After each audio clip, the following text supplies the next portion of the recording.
are live. Hi. Here we are. Happy Friday. Happy Friday. Happy Friday. Good morning. Happy morning. Friday. Morning. Good morning from Venice this morning.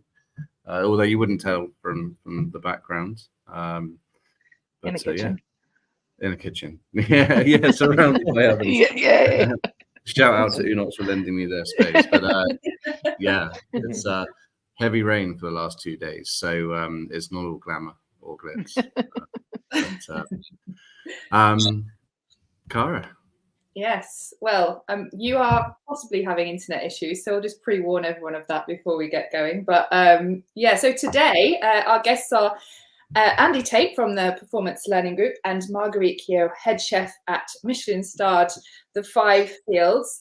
Today we're looking at everything apprenticeships, changes businesses should know about, experiences of them, and also what the Burnt Chef offers in that category as well. So Andy, do you want to start with what the important changes are and what businesses should be aware of? Sure. So it's probably worth taking everybody all the way back to 2017. So there was a huge apprenticeship reform that happened in 2017 with the removal of apprenticeship frameworks, which were traditionally qualification led.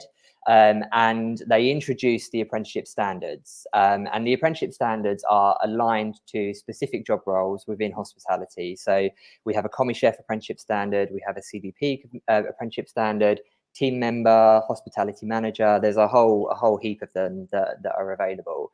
And basically, with the removal of qualification-led apprenticeships and the transition over to standard-led apprenticeship programs, it focused a lot more heavily on knowledge, skills and behaviours that are required within those job roles. And that led the model to become a lot more employer-led. And it also meant that there was a real opportunity for real enhanced teaching and learning alongside the apprenticeship KSBs as well. So the apprenticeship standard, for those that are familiar with how they used to look pre-2017, there was whole folders worth of information that, you know, apprentices used to carry around with them. And there was a whole load of units that were required within those apprenticeship frameworks. However, now apprenticeship training providers are being given 2 pages or 2 sides of A4 that has knowledge, skills and behaviours included within it. And it gives us the opportunity to speak to our stakeholders, speak to employers, speak to apprentices, and design something that's going to be fit for purpose, going to work for them as an apprentice, but also work for the sector and work for that individual employer as well. So that was a massive change that happened in 2017. And that's kind of led to apprenticeships going on a real journey over the last however many years. However, there have been other incremental changes that have happened along the way as well. Government are always updating and revising the apprenticeship strategies. And at the beginning of this month, which is probably the most topical and most recent update, there has been a removal of some funding restrictions or some funding nuances around smaller employers accessing apprenticeship programs. So historically, from 2017, small employers that weren't contributing to the apprenticeship levy, and I'm sure we'll get onto that topic in a moment, but those employers that weren't contributing to the apprenticeship levy had to pay a 5% contribution to the apprenticeship training. However, government has now remove that completely for any small non-levy paying employer, so they can now access 100% government funding for the training and development of those internal members of staff, which I think is an amazing thing. And it opens up the accessibility of apprenticeships to, you know, perhaps those that were perhaps a little bit tight on cash flow and things like that, but still wanted to invest in training and development of their employees. A lot real whistle stop tour there. Yeah, that's we've stunned us all into silence. Absolutely nailed it. Like that, for anyone who didn't know what an apprenticeship was, they got the information now. Well, I was trying to sort of like, there's an awful lot that's changed in like in theory, quite a short amount of time, because frameworks were around for a very, very long time. And since 2017, it's been such a fundamental shift in apprenticeship programs and what they look like. And actually, it was probably worth starting at that point before we talk about the little nuances that have happened quite recently. So yeah, that's a real apprenticeship top level. Nailed it. Well, as you went back, I suppose, Marguerite, you did an apprenticeship. That was your route into the industry. So what was your experience of it? And then obviously hearing well, mine was, it was amazing. I loved it. I would highly recommend them. I can't recommend them enough. But so I did mine 99, probably, give away my age, in Ireland. But I still did my leaving certificate, which is the A levels. So my parents very much wanted me to still do the A levels. So I was still doing my A levels when I first started it, and then went full time into it in the summer after I did my A levels. But it was amazing. It was about 5.5 years. And then as part of it, you had the option of, so in Ireland, we don't really have catering colleges like you have here. We have, you do culinary arts degree in universities. So you have the option of doing the culinary arts if you wanted to, while still doing the apprenticeship, which I opted to do.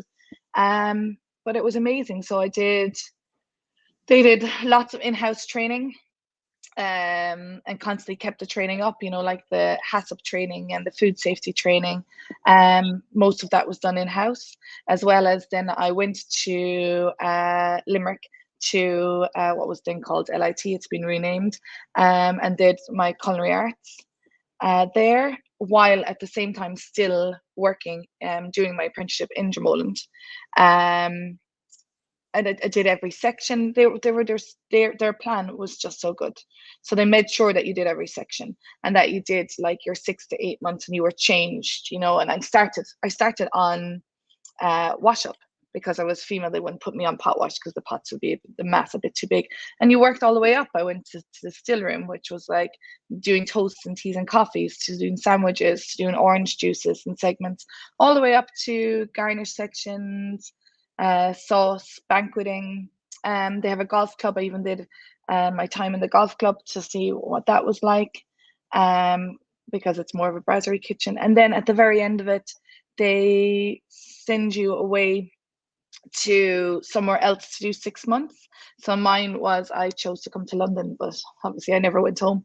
And I was lucky enough, the head chef there, David McCann, worked in London many years beforehand, so he had a lot of connections. So he knew the head chef of then Marco Pierre White's restaurant Drones, which was in Chelsea, up in Pont Street as well, in Belgrave. I was lucky enough to go there, and yeah, it was great.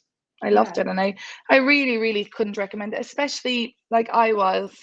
People won't believe it now if they know me now, but I was like a shy, girl that just loved cooking and knew that I wanted to be involved in this.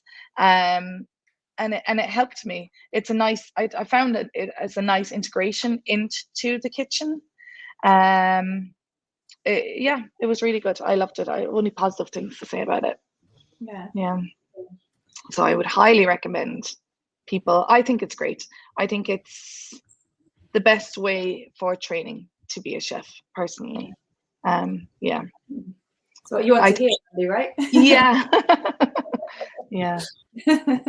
I think more colleges and universities should be working with restaurants and hotels on apprenticeship schemes. I really do, because it just gives you could send a kid, or they don't need to be a kid, you could send a person to do a culinary arts degree, or to do a catering course, but they've got no idea what it's really like. Whereas if you do the apprenticeship and they do their college or they do their uni course at the same time, while hand in hand, then they know that, okay, this is for me, because they're experiencing the real life side of it, as well as getting their theory and their qualifications that they want to get. Whereas if you just go without working in the real world, you've been there for 3 years or 2 years, and then you go out into a kitchen and it's like completely different. Mm-hmm. It's a snap to realism. Reality. Yeah. It's so interesting you should mention that. We're out here with 47 colleges at this moment in time, and the lecturers from each college. And one of the things that is a common theme with discussions is how within the college framework and the college environment, it's quite a safe environment. It's a nurturing environment. Very safe, You'll do 8 covers in your restaurant, and then you'll go into commercial world, and you won't have that exposure, and you won't be able to build up. And when I say build up resilience, I don't mean build up resilience to 80-hour weeks, but I mean build up resilience to what a busy service might be, and that can scare people sometimes. So it's what we're hearing currently over the last day or two. Yeah, I agree with that. I have many friends that are lecturers or teachers, and I have this conversation with them as well. Like, they ask me, how do you think it should change? And this is how I have it. Like, I want to start an apprenticeship program here. So starting slowly, I have started taking college students on their placements. So I have one girl from Westminster. She's not on her placement, but she comes and works with us every Saturday. And then I have one guy from Dublin who's on his placement for the summer. And then I have another girl from Geneva who's on our placement with us for the summer. So I'm starting slowly. And my next step now is to get involved with apprenticeships, because I think I'm ready for it. So I think our kitchen is ready for it more so. I think we've got a great team, and I feel like they'll be good teachers and good nourishers, which is most important. Because otherwise I wouldn't feel right bringing someone into an environment that I didn't feel was a good place, a safe place.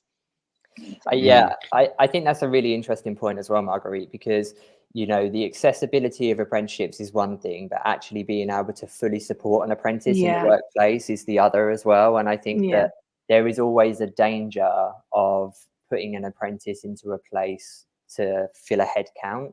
Exactly. And I think there's a challenge there for sure, in terms of it has to be the right position, it has to be the right placement, has to be with the right mentor as well. So somebody that has got the time to invest and nurture and coach that apprentice around everything they need to know, not only in terms of what you guys expect as an employer, but also what the industry is actually really like. And like Kris says, build up some of that resilience in terms of the pressures and the real uniqueness around working in hospitality industry in the UK and even abroad.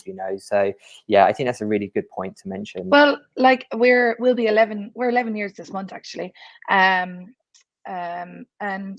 ever since we opened, I've been constantly approached from colleges in England and in Ireland to take on placement students, and I've just never felt that it was the right time, for that very reason. Like, we were finding our feet.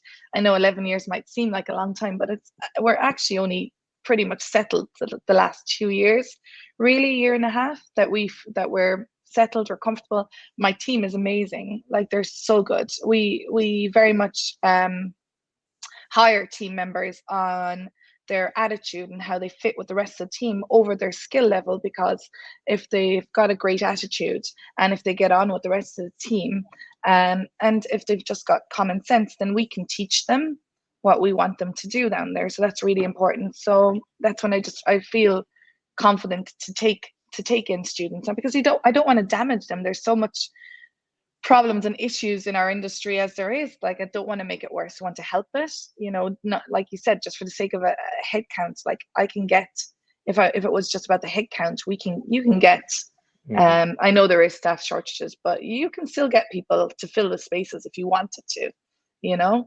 that's not what it's about for us. I'd sooner have, like we have, including myself and Taylor, I think we have 10 on the team at the moment. Like, we could run the kitchen on 5 if we wanted to, but we're lucky enough to get them nice people. We look after them as well, so apologies if I missed this. I'm currently dialed in with mobile internet now, but Andy, Andy, how many apprenticeships are there for front of house, back of house managers within hospitality currently? So they range all the way from, so within hospitality, within that particular pathway, there are front of house. So we've got level 2, level 3 front of house, and level 4, which is a hospitality management program that does have a kitchen management route as well. So it does focus a little bit more on kitchen management. And then back of house, there are a number of different pathways back of house as well. So we have commis chef, CDP, which are more culinary focused, to pick up on what you were saying, Marguerite. And then we have production chef and senior production chef, which are less culinary focused and more food operation focused, I suppose, if I was going to categorize them. And PLG are just developing a curriculum at the moment around a senior culinary chef, which is designed and aimed at head chef sort of level. And that focuses on menu development, looking at strategy and things like that. So within the actual hospitality pathway, that's a real narrow perspective of it. I think there are probably about 12 or 13 off the top of my head.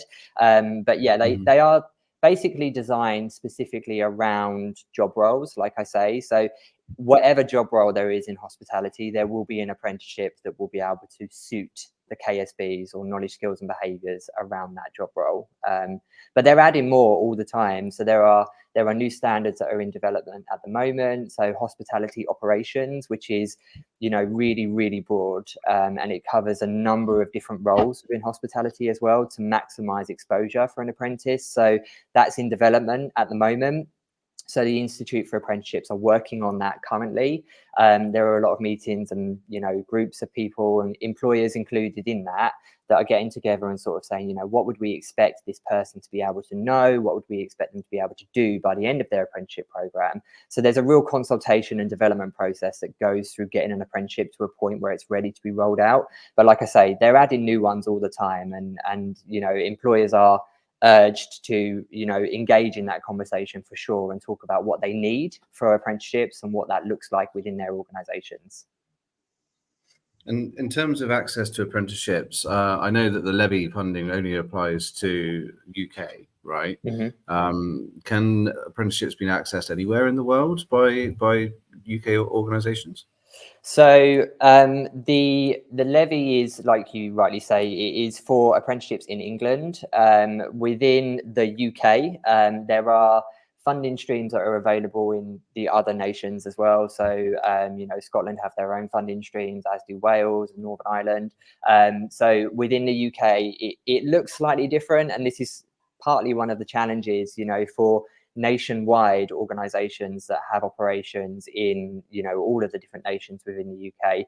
There are some challenges in terms of building an apprenticeship program that is the same across every single one, because a lot of the other nations are still running frameworks which we had pre-2017. So, you know, it's really interesting to kind of get to a point where we can build a curriculum that is fit for purpose across every funding stream, because obviously, you know, everybody needs to be able to access funding for it, but equally is still going to have the same impact on employers as well. And I think, you know, locally here in the UK, that's one of the challenges that we have in terms of, you know, the accessibility of apprenticeship programs.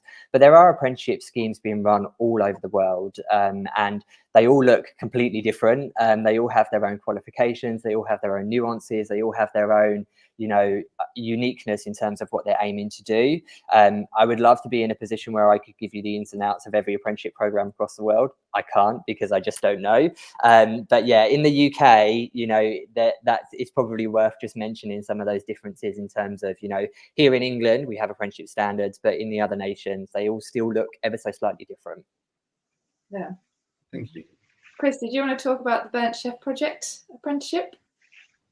Yeah, I mean, I can mention it. I don't. It's not a hard sell. No. Sign up now for your special discount. Don't know. Who wants free training? Use the levy. Yeah, I mean, we're very fortunate to have partnered with PLG for a number of years now, over 2 years, and more than just utilizing and using existing frameworks in terms of level 3 supervisor apprenticeship or level 4 managerial apprenticeship.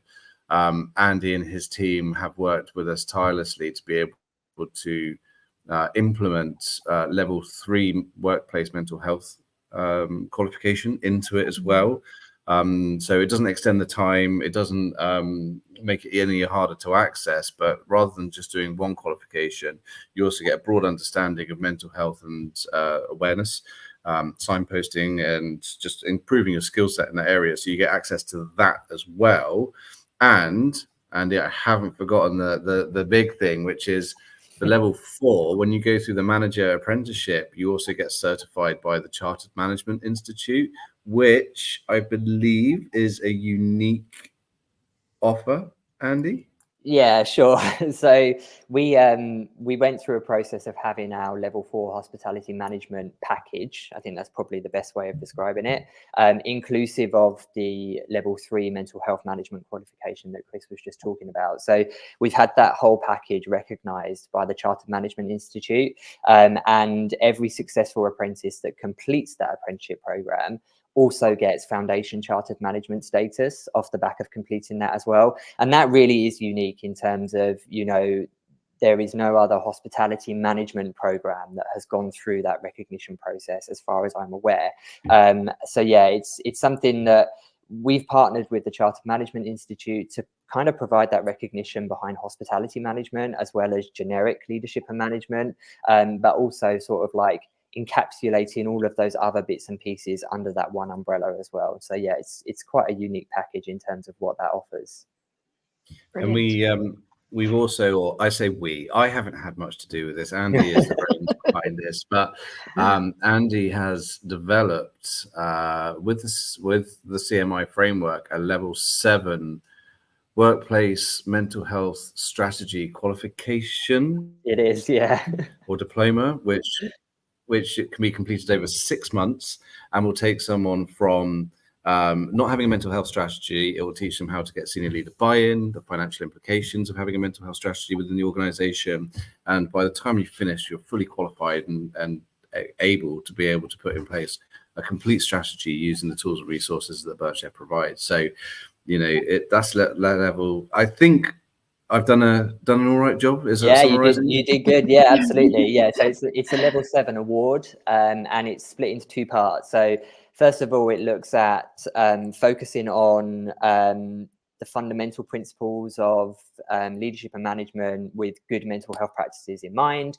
And then the other part of that qualification is around actually designing a mental health strategy for the workplace.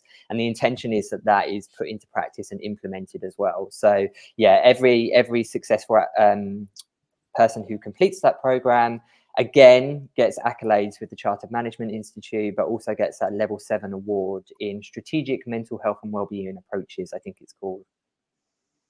Marguerite, you said how much obviously you loved your apprenticeship, and now listening to what's been said today, were there any things that you didn't enjoy, or that you wish that could have been changed, or that you could have got more from? I honestly don't think there is, because they did a really, like, listening to what Andy was saying, very much they already had all of that in place in the apprenticeship that I did. So it sounds like they were a little bit ahead of the time when they were doing it. It was, we didn't really get any, I guess we didn't get any mental health training, but like that was back, like I said, I did it in 99, you know, and finished in 2000 and early 2003. Nobody ever talked about mental health back then, you know. It was very much still a taboo subject, wasn't it? So that would be the only thing, which I'd like to think would be included on it nowadays, because it needs to be, you know. It's almost essential for our industry, for every industry, for every person, not even our industry. But that would be about it, really. No, I loved it. I really did. Like, I never had any issues. I was lucky enough never to really be bullied or anything. So yeah, I said that to one of my friends once. I was like, I never in my whole cooking career, over 20 odd years, I've never experienced any form of bullying, really. Maybe mind games, but not so much bullying. And they were like, yeah, but who's going to bully you? I wasn't always like this. So, you know, when you start that, I was a shy like 17-year-old girl, a 16-year-old, you know. So, but yeah, no, I've been very lucky at my career. I've loved it all the way up. I think there's such negativity. I was chatting to I'm doing a panel discussion for the caterer next week, all around about actually what the realities of the industry is like. I think that we're still, you know, those who are disillusioned with the industry, who've had really bad experiences, those narratives are still kicking around. And there are still organizations out there who have got a long way to go in terms of culture and in terms of you know, doing things the right way. But you know, I think there are also some incredible stories like yours, and you know, like I worked in some of the toughest kitchens in London when they were tough kitchens. Don't get me wrong, but like I still love them. But like I saw stuff that was bad, but I never like really experienced it firsthand. I loved my journey. I wouldn't still be here. I'd like to think I wouldn't still be here if I didn't like it, that I'd be strong enough to leave. But no, I have only positive things to say. And you're right, you know, like I want to change people's view that it's negative. I want it to be realistic as well, but like it's not all bad. You know, you only seem to hear about the bad things. It's either you hear about the bad things or you see the TV chefs. There's no in between. So Andy, have you got any data on the impacts on retention that apprenticeships provide? It really varies across different pockets of the UK. You know, big cities generally have more transients than more rural areas. I think apprenticeships definitely help in terms of the retention of an apprentice for a year-long apprenticeship program. So our current retention rates are up in the 70%. So 70% of apprentices that come onto an apprenticeship program stick with that employer, and by extension their apprenticeship program for a minimum of 12 months. Every apprenticeship has to be a minimum of 12 months here in England. So you know, in terms of having a positive impact, you know, to sort of like get on board with that investment into apprenticeships as well, I think that's another really positive aspect of it as well, to, you know, sort of like really hold on to and retain that talent within the sector and the industry, whilst sort of like nurturing them to be the best that they can be. So yeah, I think that there are stats, and I would love to give you a top level stat, but I just don't have it because it's just so different across different parts. But it certainly does have a positive impact, and I think that, you know, if you spoke to employers that have run apprenticeship programs for a long time, they would say that it certainly has increased their retention. You know, certainly in key roles like kitchen-based roles and things like that as well. So if employers are listening to this, provide space so that people can learn within your organization safely, and use this bloody levy. Let's get people on it, because it's more likely to keep them within your business, right? Yeah, absolutely. And I think, you know, from my perspective, from a training provider's perspective, one of the most important things around successfully running and managing an apprenticeship program within the workplace, and Marguerite, we spoke about this at the very beginning of this podcast, but, you know, the real important thing from my perspective is just having the right person to look after that apprentice, not having them sort of like passed from one person to the next person to the next person, actually having one point of contact for an apprentice that they can go to if they need to. And I really do think that that is a fundamental foundation of what good apprenticeships are built on. Yeah, I agree. Oh. Kris is jumping around.